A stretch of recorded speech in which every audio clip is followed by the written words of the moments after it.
Hello, everyone, and welcome to another great episode of the Jason Howell Company Speaker Series Zoominars. We've got a great episode for you today. Mr. Axel Thibone of Wizest. He is the founder and CEO of Wizest, a very interesting tool that I'm sure he's going to share a little information with us all about. But our subject today is how technology is disrupting personal finance. I figured Axel would be a great person to talk to about that. So before we ask him a bunch of questions, let's just get to know him. Let's just get to meet him, Mr. Axel Thibone. Axel, how are you doing today? Good, thank you, and thank you for hosting me, Jason. Oh, I'm so glad to have you. Where are you today? So I'm speaking to you from Cleveland, Ohio. Cleveland, Ohio. Is it sunny in Ohio? Today, yes. So enjoying. Kind of a TV show, only sunny in Cleveland. Well, good. I'm glad. I mean, you're going to get outside today, do you think, or is it just a big day of work? It's supposed to be a holiday. Yeah, it's supposed to be a holiday, so let's see if at the end of the day I can spend some time with with the kids outside, but trying to do some work and use the time where there is less meetings because others are in vacation, so to be able to make some progress. Right. And while the kids are just outside your door, right? So you'll do this and then you'll get outside. Same for me. So in case we have any disruptions, Axel and I are professional. Our kids are not. So that's okay. All right. Well, let me go ahead and do this. Let me share the screen and we'll be able to get our show going for the people who are home and who are watching live, and for the folks who are going to come back later and watch this. And let me also fix this so that it's not too distracting. All right. If you came or if you tripped over to how technology is disrupting personal finance, then you came to the right Zoominar.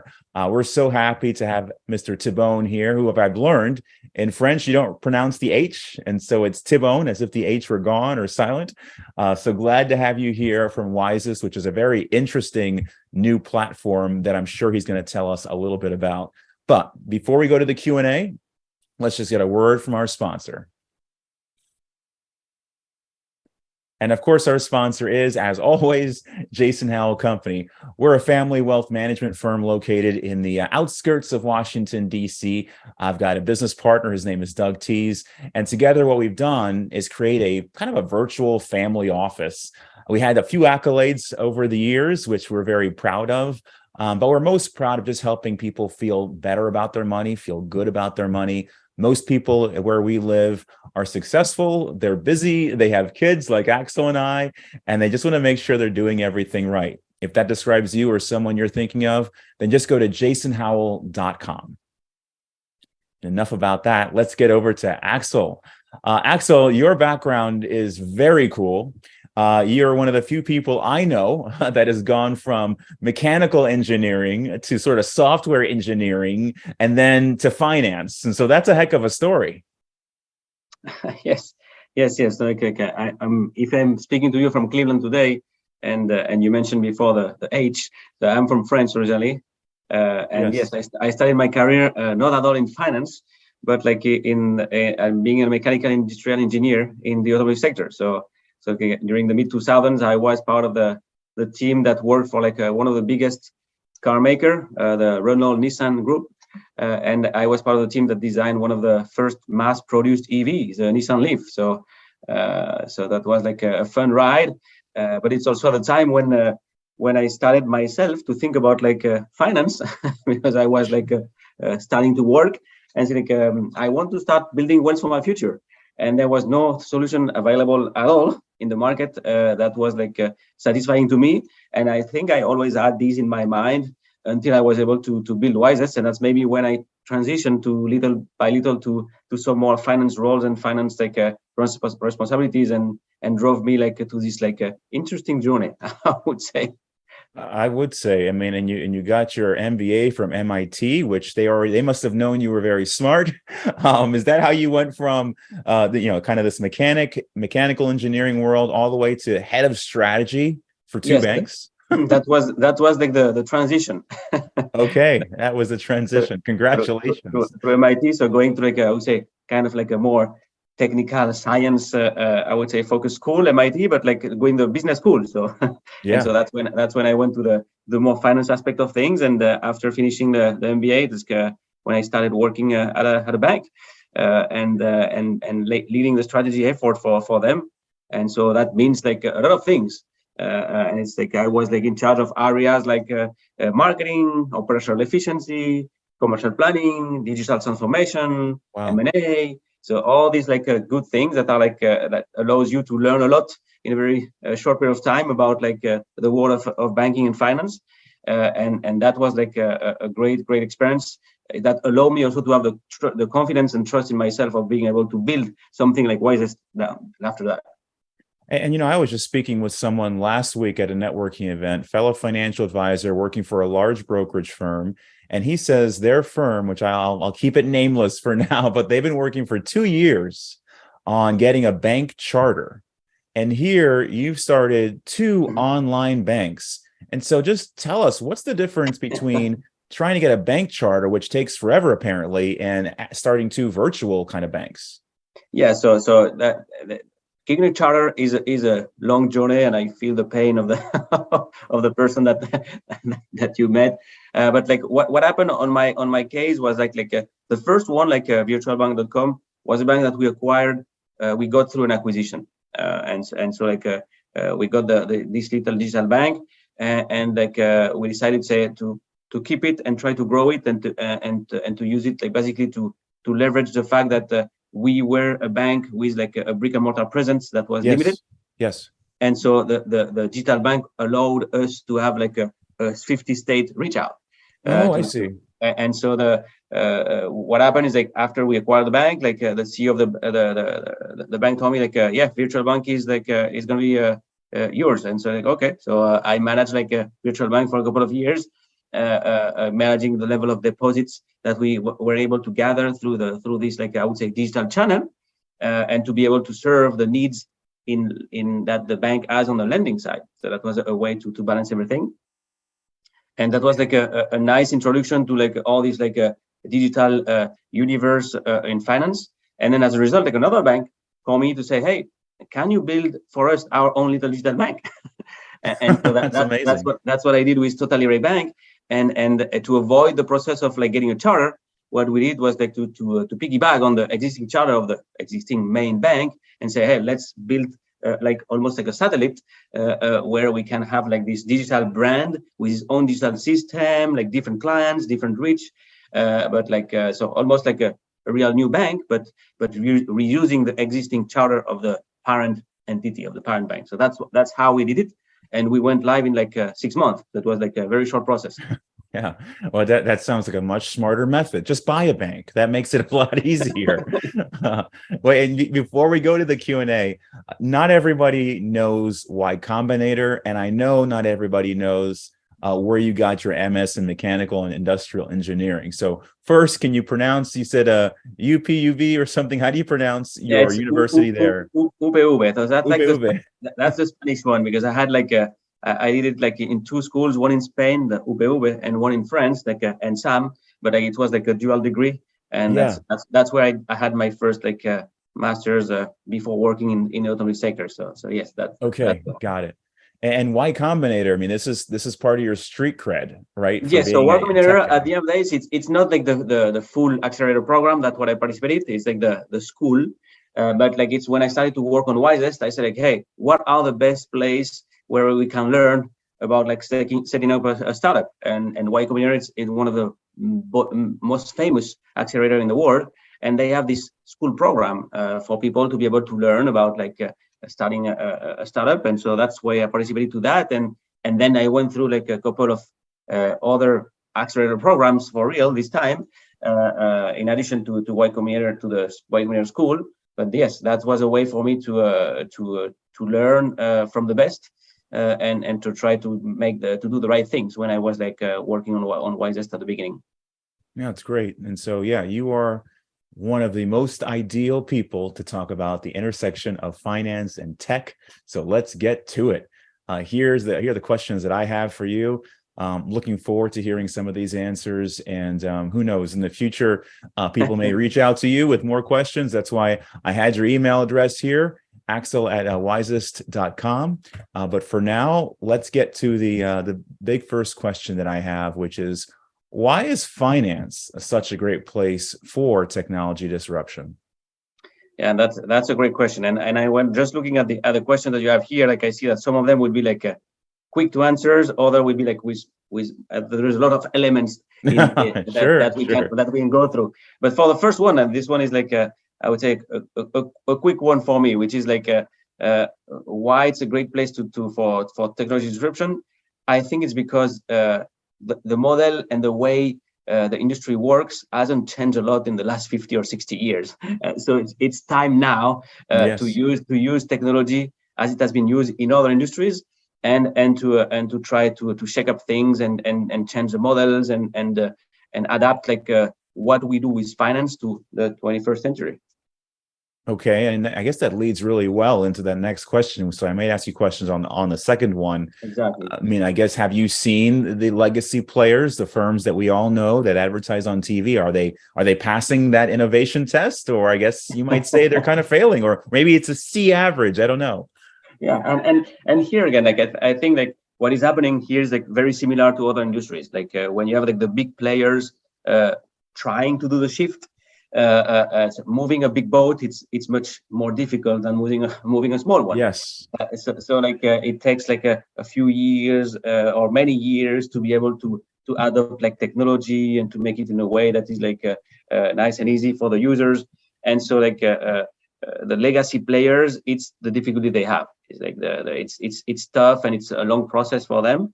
And that's why we have like all these like new little players and these startups and these fintechs and all these companies that are like popping up that are like trying to push the innovation.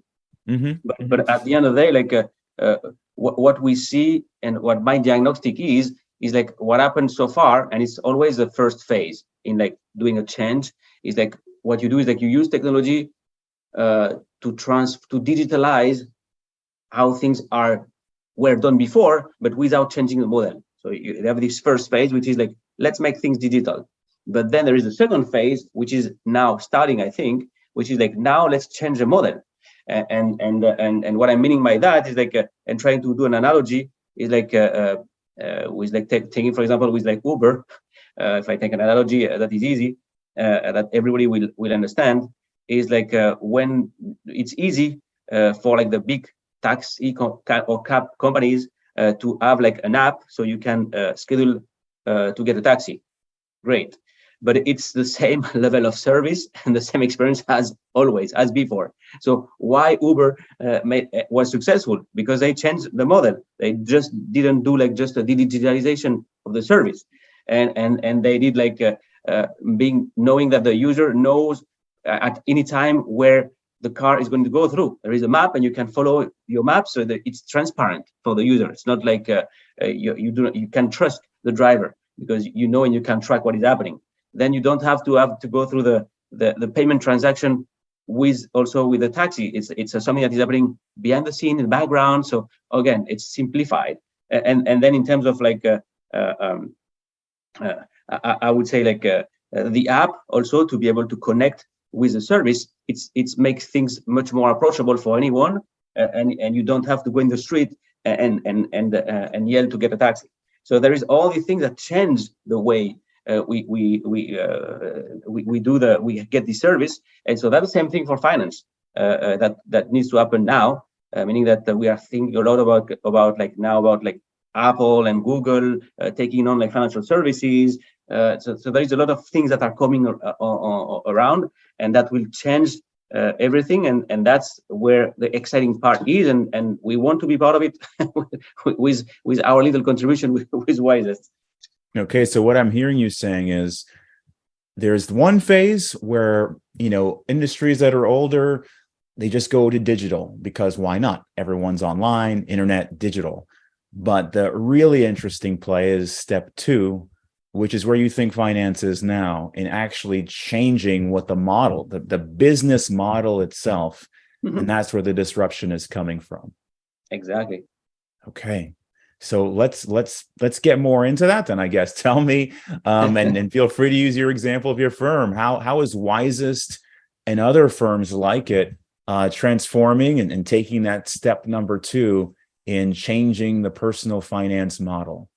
Yeah, and that's I can get into that. I can speak about it for hours, but For hours. I'm going to try to simplify it. I would say like when in Wisest, I would say Wisest, the objective is to have like a solution that is much more approachable for anyone to be able to invest and to build wealth for your future. So invest in the stock market, and what we noticed is like uh, uh, almost everyone was going through the same journey and the same frustration. Like when you want to start investing, normally you don't have like a $250,000 to start. So Right, so right. you don't have a lot of money. So you want to find something that is like not expensive in terms of solution. So most of people go with like e-trading platforms or like Robinhood, for example, and you go there because it's free. But then you have access to invest, you have access to do some trading, but that doesn't mean that you know what to do. so That's right. there is always a question. So now what do I buy? What do I sell? So for most of the people, it's like it's a breaking point. It's like, okay, I have to go back to my bank and ask for someone to help me because I don't know how to do it by myself. And when you go back to your bank, the answer is always the same. Like, do you already have like a 100K or 200K to be able to qualify to get the financial advisor? And it's almost like going to school and having the teacher not letting you to the classroom if you don't know how to read before. It's like, okay, so Yeah, that's that's hard. strange. And so these people then are left with like passive solutions like Acorns, Wellsfront, Betterment, which is fantastic. But here it's great only for one specific type of users, people that like these passive solutions, meaning that you put your money there and you don't want to hear about what is happening with your money. But if you're the type of person that wants to understand what is happening, that wants to be able to have an interaction with someone to confirm what you are doing, and also to learn in the process about like what is investing, how can I do better in my in the next few months. Like this is not something that is available with these like robo solutions, for example, today. So there is like a journey where at each step there is a frustration, and where the existing solution do not provide like the ideal I would say tool for the end user. And so that's why we say like, hey, let's create something that will address that. And that's why we build Wizest, and the way it fits for our users, like they can come into Wizest, and what they will not see a lot of graphics with like stocks, ETF, mutual funds, and a lot of things that could be scary for someone that is novice. And that's where we change the model. And we said, let's use consumer behaviors that we see outside of finance and bring them to finance, because people are comfortable with them. And so we brought like the way people are interacting with social media. Everybody is used to analyze people in LinkedIn, Facebook, Instagram.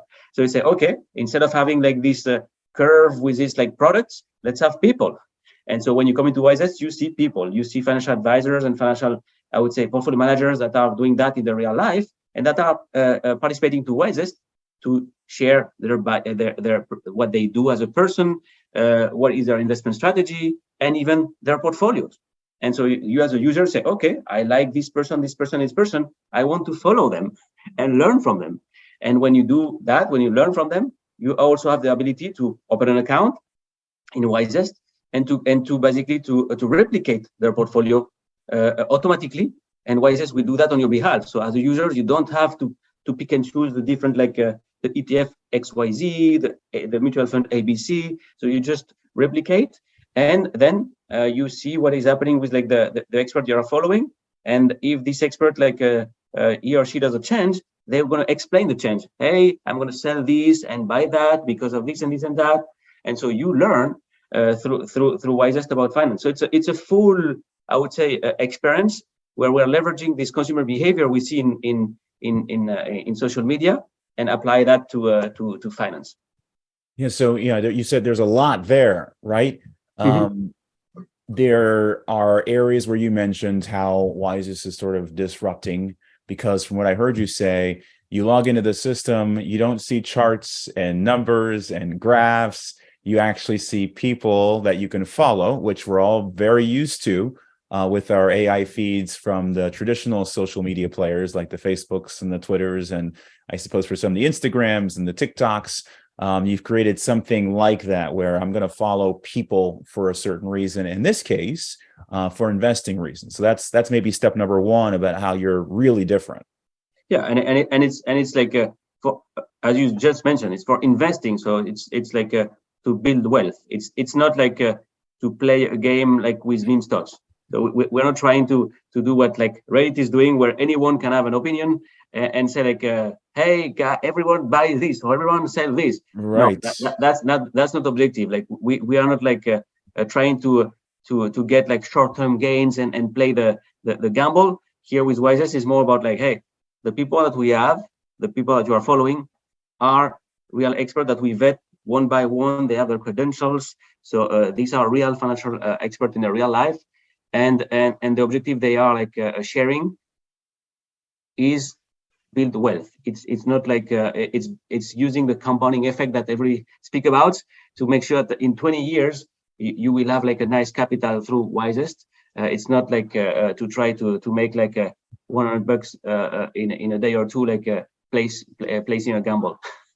And this gets to that next question that I had then, how do tools like Wizest empower investors to succeed? And what I'm hearing from you, and I think we had talked about this before, the people they are following are actually bona fide financial advisors who have investment strategies that can be followed. And so in that way, would you say that's how you're empowering investors to be able to have some success? Yes, and more than success is support and guidance. Okay. At the end of the day, like when you go and you want to start learn how to play tennis, you don't play against the wall. You go with a teacher and a professor.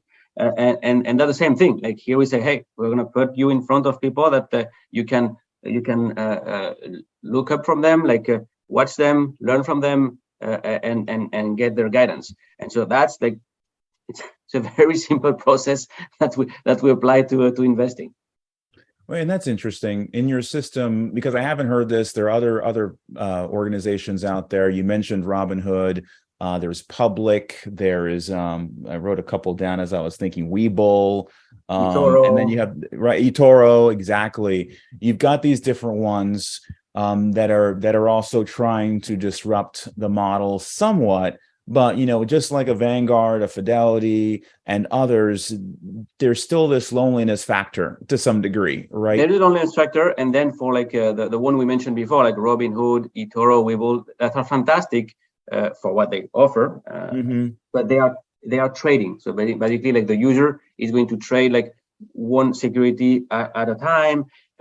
You can sometimes, like in public.com, copy what other users are doing, but these are other users. It's not like experts, and it's like trade by trade. Here in Wizest is like it's not trading, it's investing. It's a full portfolio, it's a full strategy, and you can pick up different strategies, so you can diversify. So if you follow like 3 experts, you diversify into 3 different strategies and 3 different experts, it's fascinating. So that's a way to basically to make it safer and less scary, and to at the end of the day to have the answer to people like, where do I start, and how can I be guided? Because at the end, so that's the whole objective there. So considering the tack that you've taken with Wizest and the field that's there, I think this last question makes sense again to ask you, someone who has started personal virtual banks, someone that made the transition from mechanical engineering now to your strengths in finance, and you're seeing a lot. You see these competitors. You see the traditionalists, you see the new folks. What do you see as the future of personal finance? Yeah, and here what I see is like, I want to mention 2 points. One is like the experience of the user, like about finance, and I think that finance is going to be like more and more embedded and integrated. As we were mentioning before, with the example of like Uber, where you pay without even knowing that you're paying. It's what we want to happen in finance. Like finance shouldn't be a burden. It shouldn't be something that you have to do in addition to other things. It should be something that is like natural and embedded everywhere. So that's like the first point. But that leads also to my second point. I see also an evolution where instead of having a lot of standalone solutions and standalone companies, basically multiplying around, that we will have at some point a consolidation. And I think that the way we are looking at it with Wizest also for future growth is like looking at partnerships, B2B, B2B2C partnerships, because people are already banking with with their bank, with their credit union, and so why forcing them to go to another company to do another service? And so why can't we have everything together? So we are gonna have Wizest offer through banks and through credit unions as some I would say partnership. So this way it could be done in one single place. And then same thing when you think about investing, what is the best place to start with? It's with your payroll in your salary. It's everybody does is familiar with the 401k. It's deducted from your payroll. So also why not having solutions like Wizest embedded with the company you work with as an additional benefit, and it's directly taken with your choice from your payroll. So this way it's automatically done and embedded and integrated. So again, that's how I see the future, is not creating new brands and new services on a standalone way, but trying to integrate everything. So it's the experience is easier and smoother for everyone. Yeah, somewhat seamless, I guess, to participate both in the markets in an educated way alongside your pay, alongside your bank. That would be interesting. It sounds though that you do still see a role for people like me, right? Wealth advisors, perhaps at least for the more complex cases. And you're perfectly right. I would say this is for us a solution like Wizest is a perfect solution as an entry level, or to close the gap that today is existing between saving accounts and a wealth management service. But then once you get to a situation when you have a certain level of assets and your personal life in terms of finance get complicated or complex, then obviously you need a more one-on-one, I would say, interaction with some one-on-one treatment and guidance, and that's where it's the perfect place for any financial planner, financial advisor, wealth manager to come in and to take the lead. So for me, I don't see Wizest as a competitor to financial advisors. When we speak about them, it's more about a complementary offer. And today we have plenty of financial advisors that say no to clients because they have I'm not going to take any client below this threshold, and so they have to say no. And so if they were working with Wizest and they could say, hey, I will say yes to anyone, and say if you have a certain level of assets, you can come to Wizest. After a certain level of assets, you can come to my more traditional, I would say, service. And so that's I think again, we are not trying to compete with anyone. We're trying to complement what is there to be able to make this investing approachable to anyone. No, fantastic. And with that, we will end on a good point that there still will be financial advisors, and the other good point and well needed, because again, yes, without them, Wizest wouldn't exist. That's right. So that's right, because you've incorporated them into your system. Well, let me do this. Let me stop the share and let us get big faces back on the screen here. A lot there. I know that people will go back, hopefully, and listen to this and parse out some of the things that you've said. But if you were to sum up what people should start looking forward to in the industry and technology, what are the first steps that people should take if they're saying, I like the idea of technology making it easier in finance. I have challenges with my own personal finances. What do you think are those first steps that people should take? Yeah, the first step, and I'm sure you would agree with me as as a financial advisor, is never too soon to think about finance and about building wealth for your future, because it's there is always like an effect of like doing that for like many years instead of doing that like for just a few years. So yeah, compound effect, right? Exactly. So people needs to start about that like as soon as they can, and seek, like I would say, a way to start as soon as they can. Then they have to find it, what is their personality. Like if they are people that are like more like I'm a do-it-yourself person, and so then they will have to look at solution that will fit their personality, or like I am like a do-it-for-me person. I don't want to hear about it. Like I want people to work for me and to do it for me. Or like I'm in the middle, and I'm like a do it with me person, and I like to be able to interact and to learn and to discuss, and so for this type of person, and I think that honestly most of us are this type of person. This is like where like solutions like Wizest in complement to the traditional financial advisor like service is a perfect like is a perfect fit. And by the way, we see that like with our like with our beta version of Wizest, we saw that like unlike like the other tools that are out there about investing, where 75% of users are male, with Wizest, because of our human layer and our collaborative approach, 50% of our users are female and women. Wow. So we know that we have something that is much more inclusive, and that is like we see a great potential with, and a good opportunity, and it's not only for gender, it's for all type of like characteristics. We see Wizest as a more inclusive solution, and so this human factor that we have here is key and important. And money is an emotional topic.